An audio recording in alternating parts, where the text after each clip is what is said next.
இப்போ இன்னைய காலகட்டத்தில் இருக்கிற நெட்வொர்க்குனால தான் இந்த யூடியூப்ல எல்லாம் வரவே முடியாத எத்தனையோ ஆன்மாக்கள் அங்கே உட்காந்து அவங்க பார்த்து அதில் ஒரு பலன் அடையட்டும், ஒரு வேலை நடக்கட்டும். எத்தனை சகோதரி, எத்தனை பேர் கணவனோ அவங்க மாமனார்லாம் பர்மிஷன் கொடுக்க மாட்டாங்க. என்ன தியானம்?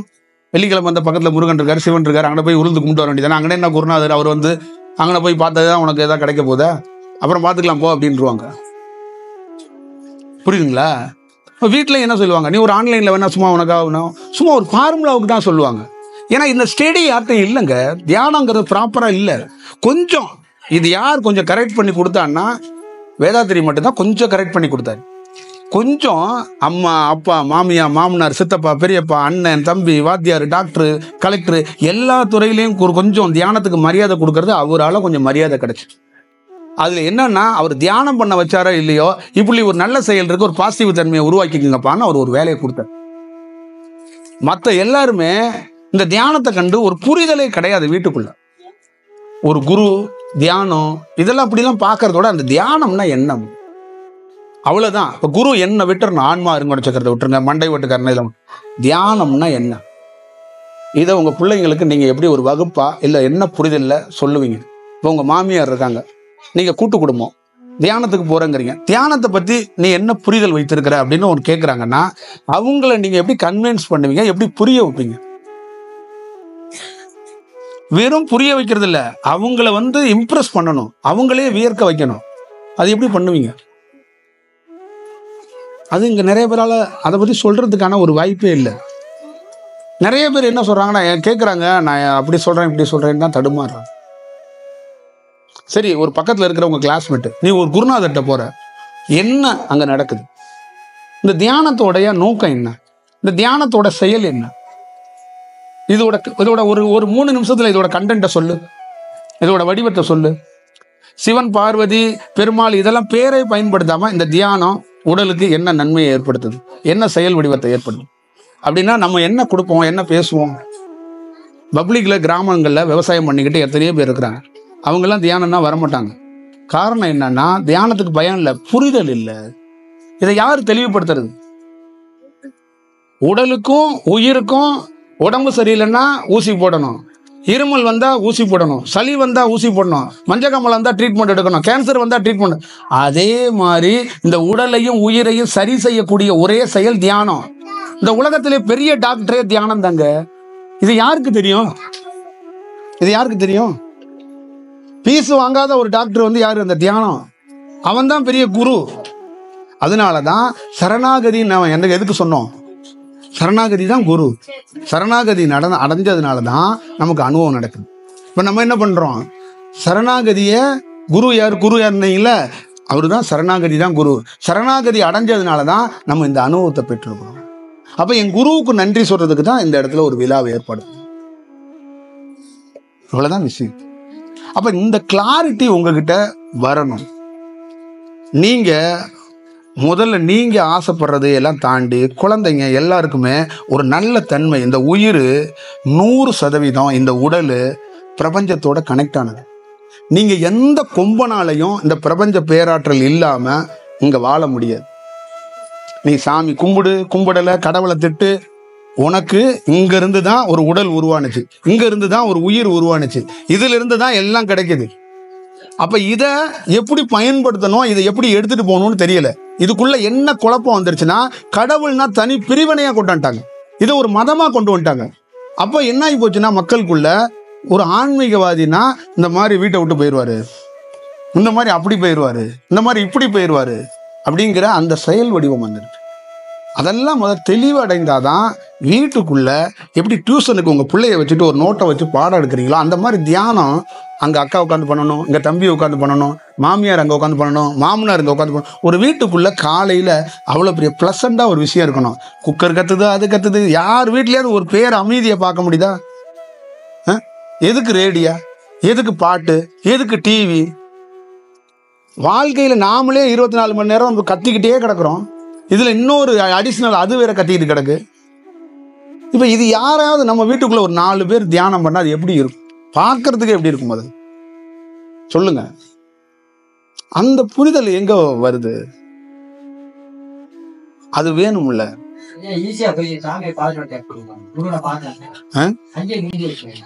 புரியல? இல்ல, அதுதான் சொல்றேன். அந்த அந்த செயல் வடிவம் பத்தாதுங்க. நீங்க வெள்ளிக்கிழமை முருகனை பார்க்கறதோ, வியாழக்கிழமை சிவனை பார்க்கறதோ, சனிக்கிழமை பெருமாளை பார்க்கறதோ அதெல்லாம் பத்தாதுங்க. தாக்கு பிடிக்க முடியாதுங்க. நம்ம தாக்கு பிடிச்சு நிக்க முடியலன்னு ஓப்பனா சொல்றேனே, அது தாக்கு பிடிச்சு நிக்க முடியாது. ஏன்னா ஒரு ஆற்றலை ஒரு நாள் 2 நாள்லாம் உணர முடியாதுங்க. ஒரு கோயில் வேண்டான்னு யாரும் சொல்லல, வழிபாடு வேண்டான்னு சொல்லல. ஒரு நாள்ல அதை எப்படி போய் கிரகித்திட முடியும்? அதை எப்படி நம்ம உள்வாங்கிக்க முடியும்? அதுக்கு நமக்கு எப்படி ஒரு தொடர்பை ஏற்படுத்திக்க முடியும்? புரியுதுங்களா? அது முதல்ல ஒரு கண்டிப்பா ஒவ்வொரு வீட்டுக்குள்ளேயும் அந்த டிஸ்கஷன் நீங்க ஏற்படுத்தினீங்கன்னா தான் நீங்க முதல்ல தெளிவடைய முடியும். இது ரொம்ப முக்கியம். இது ரொம்ப ரொம்ப ஒரு ஆரோக்கியம், அங்கதான் ஆரோக்கியம் உருவாகும். நீங்க ராமேஸ்வரம்ல சொல்லிருக்கீங்க. அதுல ஆன்ம விடுதலை அப்படின்னு சொல்லிட்டு அப்புறம் இறந்தவங்களுக்காக நம்ம இது பண்றதா சொல்லிருக்கீங்க. எனக்கு என்ன புரியுதுன்னா, இறந்தவங்க அதாவது ஒரு 3 வருஷம் திதி இந்த மாதிரி பண்றாங்க, அப்புறம் 3 இதுவும் திதி பண்றாங்க இல்லையா? சொல்லுங்க. நம்ம தியானம் மூலமா அவங்க முழு நிறைவு கிடைச்சிருச்சு அப்படின்றது நீங்க சொல்லாதீங்களா? அந்த தியானம் பண்றோம், ஆன்ம இது பண்றோம் சொல்லிருந்தீங்க இல்லையா? அந்த முழு நிறைவு வந்துரும் அப்படின்றீங்களா? அந்த ஆன்மாக்களுக்கும் விடுதலை கிடைச்சிருமான்னு கேக்குறாரு. அப்படியே கேக்குறீங்க? அந்த மாதிரிதான். ஏன்னா அவங்க அப்படிதான் அப்படின்ற மாதிரி. கரெக்டா நீங்க கேட்கணும். எனக்கு ஞானம் கிடைச்சிருன்னு கேக்குறியா, இல்ல அவங்களுக்கு விடுதலை கிடைச்சிருன்னு கேக்குறியா? 2 தானே கேக்குறீங்க சுத்தி. முதல்ல உனக்கு தியானம் கிடைக்கிறதுக்கு அங்க விடுதலை கொடுத்தா தான் கிடைக்கும். புரியுதுங்களா? இப்போ நீங்கள் என்ன பண்ணுறீங்கன்னா, பொங்கல் சோறு பொங்கறதுக்கு நெய் அரிசியெல்லாம் வாங்கிட்டு போகிறீங்க. அங்கே போனி அங்கே எல்லாத்தையும் முடிச்சிங்கன்னா உங்களுக்கு அதுக்கப்புறம் பொங்கல் கிடைக்க வாய்ப்பு இருக்குது. ஆன்ம விடுதலைனாவே யாருக்கும் தெரியாது. புரியுதுங்களா? கிளாஸ் எல்லாம் போடல, இறந்தவங்களுக்கு நம்ம ஒரு செயல் செய்கிறோம். புரியுதுங்களா? ஒரு குரு கிட்ட சரணாகதினா முதல்ல என்னன்னு நல்லா ஞாபகம் வச்சுக்கோங்க. தன்னோட உயிருக்கே ஒரு குருநாதர் ஆன்ம விடுதலை கொடுப்பாரு. அது தெரியுமா? அவர் ஏன் கொடுப்பாரு தெரியுமா? நாளைக்கு நான் சமாதிக்கு போயிடுவேன், உன் புள்ள உன் பொண்டாட்டி உனக்கு காரியம் எல்லாம் பண்ண வேண்டாம், நீ பியூரா மாறணும் அப்படின்னு அந்த குருவே கொடுத்து பண்ணுவார். எந்த விவேகானந்தருக்கு யார் காரியம் பண்ணா? எங்கேயாவது கேள்விப்பட்டிருக்கீங்களா? தர்ப்பணம் பண்ணி ஏதாவது பண்ணி? அப்போ இதெல்லாம் யார் பண்ணா? ராமகிருஷ்ணர் பண்ணார். எப்போ பண்ணார்? அவன் உயிரோடு இருக்கும்போது, அவன் முதல் முறையாக தீட்சை வாங்கும்போது, ஆசீர்வாதம் வாங்கும்போது. இந்த பக்குவத்தை எப்படி அடைவோங்க? ஆன்ம விடுதலைங்கிறதெல்லாம் இந்த உலகத்திலே உயர்ந்த செயலுங்க. எனக்கெல்லாம் இப்படி ஒருத்தன் கொடுத்தான்னா அவன் காலடியிலே என்ன பண்ணுவேன்னா 2 ஆணியை எடுத்துகிட்டு போய் அடித்து வலித்தாலும் பரவாயில்ல, அங்கேயே கைத்தை கட்டிக்கிட்டு தொங்கிக்கிட்டு அங்கேயே கிடக்குறேங்க அப்படின்ட்டுருவேன். புரியுதுங்களா? உண்மையிலே சொல்கிறேன்.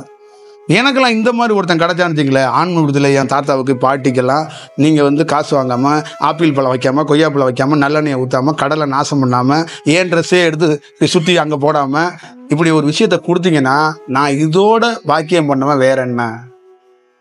ஏன்னா எங்கள் தாத்தா என் பாட்டன் முகத்தெல்லாம் நான் பார்த்ததே கிடையாது. ஆனால் அவன் செத்து போய் அவன் உயிரோட ஆன்மா சாந்தி அடைஞ்சானான்னு கூட தெரியாது. ஆனால் அவனுக்கும் அவன் சார்ந்து ஒரு வேலை செய்கிற வாய்ப்பாச்சும் கிடைச்சதில்ல. அவன் சாந்தி அடையலை. ஆனால் தியானத்தால் என் பாட்டனுக்கும் முப்பாட்டனுக்கும் என் தாத்தனுக்கும் என் பாட்டிக்கும் என் தாய்க்கும் என் தந்தைக்கும் நானே ஆன்ம விடுதலை கொடுக்குற பாக்கியத்தை இறைவன் கொடுத்தான்ல. இதாண்டா எனக்கு அடையலை. இந்த வேலையாச்சும் நான் செஞ்சேனேடா, இதோட வேற என்ன வேணும்? அதுதான் செய்யணும். இதை வேற எந்த இடத்துல செய்ய முடியும்? வெள்ளிக்கிழமை நீங்கள் போய் மீனராசி ரேவதி அங்கே வாங்க, அந்த ஆன்ம விடுதலை கொடுத்துட்டு வாங்க அப்படின்னு சொல்லுவாங்களே நான் ஏதாவது கோயிலில். இது எங்கேருந்து கிடைக்கிது? ஒரு தியானத்துக்கிட்டேருந்து கிடைக்கிது. அப்போ தியானம் பண்ணதுனால தான் நான் என்ன சொல்கிறேன் மாணவர்கள்ட்ட, உங்கள் முன்னோர்களுக்கு ஆன்ம விடுதலை கொடுங்க. அவ்வளோதான். ஒரு வருஷம் கூட ஆகல அவங்க இறந்து, அன்னைக்கு இறந்த அன்னைக்கே பண்ணலாம். நான் உயிரோட இருக்கும்போதே ஆன்ம விடுதலை பண்ணலான்னு சொல்றேன். இப்ப என்னன்னு கேட்டீங்கன்னா, இப்ப நான் இருக்கிறேன், இன்னும் ஒரு 40 வருஷம் கழிச்சு போய் சேர்றேன்னு வச்சுங்களேன், இப்பயே ஆன்ம விடுதலை பண்ணிட்டா எங்க வீட்டுல இருக்கவங்க சங்கு ஊத வேண்டியதில்லை. ஆல்ரெடி ஊதுன சங்கு தான் அது. அவங்க வேணால் சடங்குக்கு ஒரு வடையை சுட்டி வச்சுட்டு அமாவாசை அன்னைக்கு காக்காவை துரத்திட்டு அலையலாம். புரியுதுங்களா?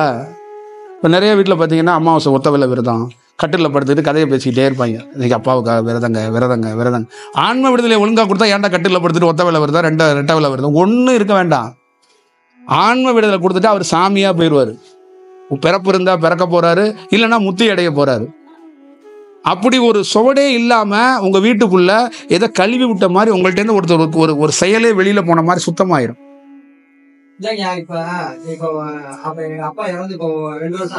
சரி, நான் என்ன சொல்றேன்னா, அவர் பிறப்பு எடுக்காம இருக்கிறதோ உங்களுடைய செக்ஷன் கிடையாது. நீங்க பிரம்மன் கிடையாது. அதையே நீங்க போய் கவலைப்படுறீங்க. அவருக்கு ஒரு வேலை செய்யறது மட்டும்தான் உங்களோட வேலை.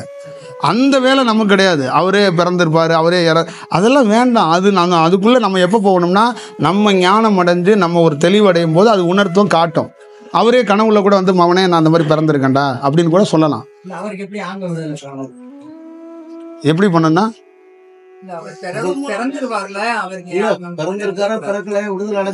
அவர் இப்ப பிறந்துட்டாலும் இப்ப என்ன ஆயிரப்போகுது?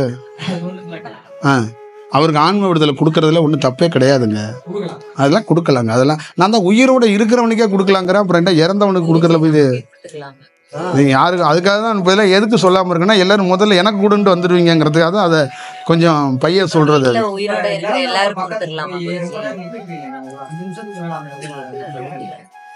அதுதான் அது ஒரு நல்ல தன்மையில் இல்லாதனால அப்படி இருக்கும்.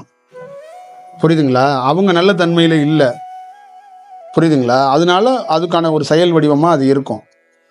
அதே ஒரு ஜீவ சமாதியில் போனால் அப்படி இருக்காது. இல்லை, அவங்களும் இறந்தவங்க தானே. அப்போ அதுதான் ஒரு செயல் வடிவங்கிறது. இப்போ நீங்கள் தியானம் பண்ணிக்கிட்டே இருந்தீங்கன்னா இப்போ உங்களுடைய செயல் வடிவம் ரெகுலர் ஃபார்முலாவில் இருக்காது. புரியுதுங்களா? அதுதான். இதெல்லாம் நான் ரொம்ப டீட்டெயிலாக பேசியிருக்கேன். யாருமே நீங்கள் சில காணொலியெல்லாம் பார்க்க மாட்டீங்க. அதுதான் நான் என்ன பண்ணுறது. நீங்கள் இந்த மேலோட்டமாக அடித்து தள்ளிட்டு லைபாய் சோப்பு ரெண்டு சோப்பில் போகிற ஆளுங்க ஓப்பனிங்கில் இருக்கிற ஒரு 4 வீடியோ 10 வீடியோ பார்த்துட்டு போயிடுவீங்க. 1100 வீடியோ பேசியிருக்கேன். 1100 வீடியோவிலையும் கத்தி கதறி குமிச்சு வச்சிருக்கிறது எல்லாமே ஆன்ம விடுதலை, இந்த வீட்டுக்கு தூரம், எல்லா செக்ஷனையும் பேசிட்டேன். பேசாதது ஒன்றுமே இல்லை. நீங்கள் கேட்கல, அவ்வளோதான். நீங்கள் எப்பயாவது நேரம் கிடைக்கும் போது கொஞ்சம் 10 நிமிஷம் டைம் ஒதுக்கி அதை கேளுங்க. தியானம் பண்ணும்போது முதல் மந்திரத்தை சொல்லிட்டு மூச்சை கவனிக்கணுமா, இல்ல ரெண்டும் ஒரே நேரத்தில் நிகழலாம். மந்திரம் சொல்லிக்கிட்டு இருக்கும்போது மூச்சை கவனிக்கிறது கொஞ்சம் டிஸ்டர்பன்ஸாக இருக்கும். அந்த மந்திரம் கொஞ்சம் நின்னதுக்கப்புறம் ஃபியூராக கவனிக்க வாய்ப்பு கிடைக்கும். ஃபஸ்ட்டு மகா சிவா காற்றே சக்தி கொடு அப்படின்னா 2 வேலை நடந்துட்டு இருக்கிறதுனால மூச்சை கவனித்தாலும் ஃபோக்கஸ் கிடைக்காது. 2 வேலை நடந்துகிட்டு இருக்குல்ல, எது நடக்குது கவனிக்கிறோமா கவனிக்கலையான்னு தெரியாது. இந்த உலகத்திலே ரொம்ப கஷ்டமானது மூச்சை கவனிக்கிறது. மூச்சை கவனிக்கிற தியானத்தை எல்லாரும் பண்ண முடியாது. நெற்றி போட்டில் கவனம் வச்சு பண்ணிடலாம். ஏன்னா அங்கே கவனம் வச்சிங்கன்னா வேறு இது நடக்கும். மூச்சை அவ்வளோ சாமானியாக கவனிக்கவே முடியாது. மூச்சை கவனித்தா என்ன நடக்குதுன்னே தெரியாது. அவ்வளோ சாமானியமாக கவனிக்க முடியாது. இதை ஒருத்தன் கவனிச்சிட்டானா அவன் பிரில்லியண்ட்டுன்னு அர்த்தம், பெரிய ஆளுன்னு அர்த்தம், ரொம்ப பெரிய ஆளுன்னு அர்த்தம். அவ்வளோதான் விஷயம். இல்லை, நான் என்னுடைய ஃபார்முலாவிலேருந்து மூச்சை டிஸ்டர்ப் பண்ணக்கூடாது, காற்றை இழுக்கக்கூடாது, காற்றை ஓட்டக்கூடாது. இதுதான் நான் பெற்ற அனுபவத்திலேருந்து நான் சொல்கிறது. மற்றவங்க அவங்க அனுபவத்துக்குலாம் அவங்க சொல்கிறாங்க. எனக்கு கற்றுக் கொடுத்ததில் இந்த பிரபஞ்சம் காற்றை தொந்தரவு பண்ணாது. ஏன்னா அந்த காற்றை எப்படி இயக்கணுங்கிறதோ உங்களுக்கு யாருக்கும் தெரியாது. சூட்சமத்தில் ஒரு குரு அதை ஹெல்ப் பண்ணுவான். அவ்வளோதான் விஷயம். அந்த மேலையும் கீழையும் தானாக அந்த வாசி என்பது ஓடும். சுவாசத்தை கவனிச்சுக்கிட்டே ஒருத்தர் இருக்க தொடங்கினானா அவனுக்கு தானாகவே அந்த இயக்கம் நடக்கும். அதை போய் அந்த மந்திரம் இது பண்ணுறேன் அது பண்ணுறேன் அந்த செயல் செய்கிறெல்லாம் நம்ம என்ன பண்ணுறோன்னா ஆர்டிஃபிஷியலாக ஒரு வேலையை செஞ்சுக்கிட்டே இருக்கோம். அது வேண்டாம். ஏன்னா ஒரு டைமத்தில் அந்த காற்று தன்மை வேற போக்கில் மாறிக்குச்சுன்னா உடல் பாதிக்கும். இதை நம்ம சொல்கிறோம் அப்படிங்கிறத யாரும் உணர மாட்டாங்க. ஏன்னா நான் 2 வருஷமாக இதே பயிற்சி தாங்க பண்ணிக்கிட்டு இருக்கேன், நான் என்ன பண்ண முடியும், மாற்ற முடியாது, அந்த கலையை விட்டுட்டு நீங்கள் வாங்கினா நான் எப்படி வருவேன் அப்படின்னு சொன்னால் நம்ம என்ன பண்ணணும்? 40 ஆண்டுகளாக ஒரு உலகம் மாறாமே இருக்குது. திடீர்னு ஒரு யோகி வந்துட்டார். 40 ஆண்டுகளாக அந்த உலகம் இருக்கிறத கூப்பிட்றாரு, எல்லா மக்களையும் கூப்பிட்றாரு, கிராமத்துக்குள்ளே போகிறாரு. இப்படியே வாழாதீங்க, செத்து போயிடுவீங்க, நான் ஒரு விஷயம் சொல்கிறேன், அந்த ஃபார்முலா அப்படி போங்க அப்படிங்கிறாரு. சும்மா போங்க சாமி, ஏதாவது ஹெல்ப் பண்ணுங்க, 40 ஆண்டுகளாக இப்படி தான் வாழ்ந்துட்டு இருக்கோம். என் தாத்தா எங்கள் பாட்டன்லாம் அப்படியே வாழ்ந்துட்டு இருக்கோம். நீங்கள் இப்படி மாற்றினீங்கன்னா நாங்கள் வருவோமா? வரலாம் மாட்டோம். நீங்கள் கொஞ்சம் எங்களுக்கு ஃபேவராக ஏதாவது ஒன்று பண்ணுங்க அப்படின்னா அங்கே மாறாது. ஏன்னா 40 ஆண்டுகள் மாற்ற முடியாத செயலை இந்த ஆண்டில் தான் மாற்ற முடியும். அதுக்காக தான் நான் வந்திருக்கிறேன், அதோட பிரதிநிதியாக வந்திருக்கேன்னு தான் அவர் வந்து சொல்ல வர்றாரு. அதை பிடிச்சிக்கிட்டவன் வேகமாக முன்னேற போகிறான், பிடிச்சிக்காதவன் கொஞ்சம் கஷ்டப்பட்டு முன்னேற போகிறான். அவ்வளோதான் விஷயம். எல்லாருக்கும் இங்கே செத்து போகிறவனாக இருக்கிறோம், வாழ்கிறவனாக இருக்கட்டும், உண்மையான குருவை எவனும் பார்க்காம சாக மாட்டாங்க. ஆனால் அவன் குருவை தொலைச்சிருவாங்க. புரியுதுங்களா? சில பேர் நல்ல வெற்றிகரமாக தொலைப்பான் குருவை, தூக்கி கொண்டு கிணத்துல போட்டவன்லாம் இருக்கான். புரியுதுங்களா? அதுதான் செயல். கடவுள் காட்டி கொடுத்துருவான், அதை தக்க வச்சுக்கிட்டியா, அதை பயன்படுத்தினியா, அவ்வளோதான் விஷயம். அவன் வந்து உனக்கு எல்லா ரூபத்திலையும் காட்டிக்கிட்டு தான் இருப்பான். நீ அதை எது சரி அப்படிங்கிறத நீ தான் வந்து பிடிக்கணும், நீ தான் பார்த்துக்கணும். அது உன் பொறுப்பு, உன் கடமை. அது இப்போ எனக்கு ஒன்று காட்டி கொடுத்தாங்க, அதை நான் பிடிக்க முடியலை. பிடிச்சா அடிக்குது, புலிவாலை பிடிச்சா கடிக்கும்பாங்களா, அந்த மாதிரி தியானத்தை பிடிச்சா கடிக்குது. ஒரு இடத்துல கடிச்சா பரவாயில்ல, உடல் முழுக்க கடிச்சு வைக்குது. அப்புறம் நான் என்ன பண்ணுறேன்னா, கடிக்கிறதுக்கு இந்த மாதிரி இடமே இல்லை, எங்கடா கடிக்க போகிறான்னு வாழை பிடிச்சவன் என்ன பண்ணிட்டேன்னா சேர்த்து உடம்போட சேர்த்து பிடிச்சிட்டேன். அடுத்தது என்ன பண்ணிட்டேன்னா தலையும் பிடிச்சிட்டேன். அதுக்கப்புறம் என்ன போச்சுன்னா அந்த புலியை கடிக்கிறத விட்டுடுச்சு. அதே தான் தியானம். வசப்பட்டுரும் ஒரு நாள், வானம் வசப்படுற மாதிரி வாசி ஒரு நாள் வசப்பட்டுருச்சுன்னா அப்புறம் நீங்கள் இந்த மாதிரிலாம் கேட்க மாட்டீங்க தலைவா. சட்டியெல்லாம் தூக்கி எறிஞ்சிட்டு க்ளீனாக போய்கிட்டே இருப்பீங்க. ஆமாம், செம்மையாக போயிட்டே இருப்பீங்க. நீங்கள் பாட்டில் தத்துவத்தை சொல்லுவீங்க, கவிதையை சொல்லுவீங்க, யார் பேச்சையும் கேட்க மாட்டீங்க. புரியுதுங்களா? நீங்கள் பாட்டில் ஒரு தெளிவாக தெளிந்த நீரோடையாக போவீங்க. மனைவியே வந்தாலும் வாமா அம்மானு கூப்பிடுங்க. வாமா, நான் உன் பொண்டாட்டிப்பா, இப்போ பொண்டாட்டிமா, போன ஜென்மத்துல எல்லாம் எனக்கு யாருன்னு உனக்கு தெரியும், வா உனக்கு ஒரு ஆசீர்வாதம் பண்ணுறேன்னு அதுக்கே ஆசீர்வாதம் பண்ணி அமுச்சு விட்டு போயிடுவீங்க. அவ்வளோதான். அது இதுதான் செயல். இதை இப்படி நம்ம கடைப்பிடிக்கிறது ரொம்ப கஷ்டமாக இருக்குது. இப்போ நம்ம வந்து ஒரு கிளாஸை போட்டு மேட்டை விரித்து எல்லாம் உட்கார வச்சு இந்த மாதிரின்னு கொடுத்து உங்களை கொஞ்சம் அழுக வச்சு ஒரு பரவசம் பண்ணிட்டு போகிறது ரொம்ப விஷயம் கிடையாது. ப்ராக்டிக்கலாக அப்படி வர முடியாது. மனித உடல் என்பது பல்வேறுபட்ட துயரங்கள் துன்பங்களுக்குள்ளெல்லாம் அந்த வாழ்க்கையில கரெக்ட் பண்ணி தான் எடுத்துட்டு வரணும். ஒரு ரொம்ப ஒரு எல்லா யோகியும் நீங்க படிக்கும் போது அப்புறம் என்னத்தை படிக்கிறீங்க, ஏன் விடுறீங்க? புத்தர் வாழ்க்கையை படிக்கிறீங்க, ராமகிருஷ்ணர் வாழ்க்கையை படிக்கிறீங்க, விவேகானந்தர் வாழ்க்கையை படிக்கிறீங்க, எத்தனையோ துறவிகள் வாழ்க்கையை படிக்கிறீங்கல்ல. அவங்க என்ன குலோப் ஜானை தின்னுக்கிட்டா உடனே ஞானம் அடைஞ்சான்? ஏவன் குலோப் ஜானை தின்னுக்கிட்டு ஞானம் அடைஞ்சவனை கூட்டிட்டு வந்து காட்டுங்க எனக்கு. நான் போய்கொண்டே இருந்தேன், பார்வதி தேவி 2 ஜாங்கிரி கொடுத்தாங்க, நான் ஞானம் அடைஞ்சிட்டேன். அப்படியே பறந்து வந்து 4 பாட்டை எழுதிட்டு அங்கங்கே கை காட்டிட்டு போயிட்டான்னு யாராவது இருக்காங்களா? இல்லை. புரியுதுங்களா? ஒரே ஒரு வாசகம் சொன்னார். யாரு? இந்த காசியில் உள்ளவர், இந்த குண்டார் பெற ஐயா பேர் என்ன, திருலிங்கர். அவர் என்ன சொன்னாருன்னா, இந்த லாகிரியை பார்த்து ஒரு 2 பேரும் சந்திச்சுக்கிட்டப்போ கூட ஒருத்தர் கேட்டார், என்னங்க அவரை போய் நீங்கள், ஏன்னா கூட இருக்கிறவங்க என்ன பண்ணுவாங்க, சீடர்கள்லாம் தான் குருநாதர் தான் உலகத்திலே உயர்ந்தவர், ஆப்போசிட்டில் இருக்கிறவங்கலாம் குருவாவை ஏற்றுக்க மாட்டாங்க. அப்போ இவருக்கு என்னன்னா அந்த ஆன்மா யாருன்னு தெரியும், இவங்களுக்கு தெரியாது. இவங்க வாழ்க்கை போடுவாங்க. அவர் வந்து நின்றுட்டாரு, லாகிரி மகாசாயரை பார்த்து நின்றுட்டு ஒரு உரையாடல் நடக்கும்போது பயங்கர ஒரு செயல் நடந்து பேசிட்டு அவங்க என்ன பேசுனாங்கிறது ரகசியம் வந்துட்டாங்க. அப்போ இவர் கேட்கும்போது, என்னங்க அவர் வந்து ஒரு இல்லறத்தான், அவரெல்லாம் ஒரு டீச்சர் மாதிரி வாத்தியார் மாதிரி, நீங்கள் இவ்வளோ பெரிய ஐயான்னு ஒருத்தர் வந்து கேட்கும்போது அவர் சொல்லியிருக்கிறார். அவர் என்ன சொல்லியிருக்கிறாருன்னா, நான் ஞானமடைய கோமண துணியை கூட உதற வேண்டியதாக இருந்துச்சு. அவன் கட்டியிருக்க வேட்டியை கட்டிக்கிட்டே ஞானம் அடைஞ்சிட்டான். அவனுக்கு இந்த ஜென்மத்தில் இந்த பிறப்புல இந்த பாக்கியத்தை இறைவன் கொடுத்துருக்கிறான். அப்போ என்ன கொடுத்துருக்கிறான்? நான் ஒரு சன்னியாசியா கோமணத்தை உதறி தான் அந்த ஞானத்தை அடைஞ்சேன். அவன் இல்லறத புள்ள பொண்டாட்டியோடய இருந்தே ஞானத்தை அடைஞ்சிட்டான். அவன் என்னோட பெரியாள்ரா அப்படின்னு சொல்லிட்டு போயிட்டார். புரியுதுங்களா? அவ்வளவுதான். இப்ப இதுக்குள்ள இருக்கிறதா அதுதான். இதுக்குள்ள வளர்ச்சி அடையணுங்கிற நம்பிக்கையில தான் நம்ம வந்து இந்த உரையை நிகழ்த்துறோம், ஒரு செயல் செய்யறோம். புரியுதுங்களா? நீங்க போய் ஊர்ல போய் சொல்லி எனக்கு ஏதாவது ஒரு வெகு மதிப்பை வாங்கிட்டு வருவீங்க, இல்லை நீங்க போய் ஸ்வீட் ஸ்டாலில் போய் ஏதாவது ஸ்வீட்டை வாங்கிட்டு வருவீங்கன்னா நம்ம ஒரு உரை நிகழ்த்துறோம். எங்கேயாவது ஒரு இடத்துக்குள்ள உங்கள் வாழ்க்கையில ஒரு மறுமலர்ச்சி ஏற்பட்டுறாதா? அவ்வளவுதான் செயல். இதுல இருக்கிற நிறைய பேர் என்னை திருப்பி சந்திக்க போறாங்களா அப்படின்னா உங்களுக்கு தெரியாம இருக்கலாம், எனக்கு தெரிய சில பேர் சந்திக்கவே முடியாது. சில பேர் என்னை சந்திக்காம இருக்கவே முடியாது. ரெண்டும் நடக்கும், ரெண்டு எக்ஸ்ட்ரீமில் நடக்கும். சந்திக்கவும் ஒருத்தன் முடியாது, ஒருத்தன் சந்திக்காமல் இருக்கவே முடியாது. ஏன்னே தெரியாது, சந்திச்சே தீருவான். அவன்கிட்ட போய் கேட்டிங்கன்னா காரணம்லாம் சொல்ல தெரியாது.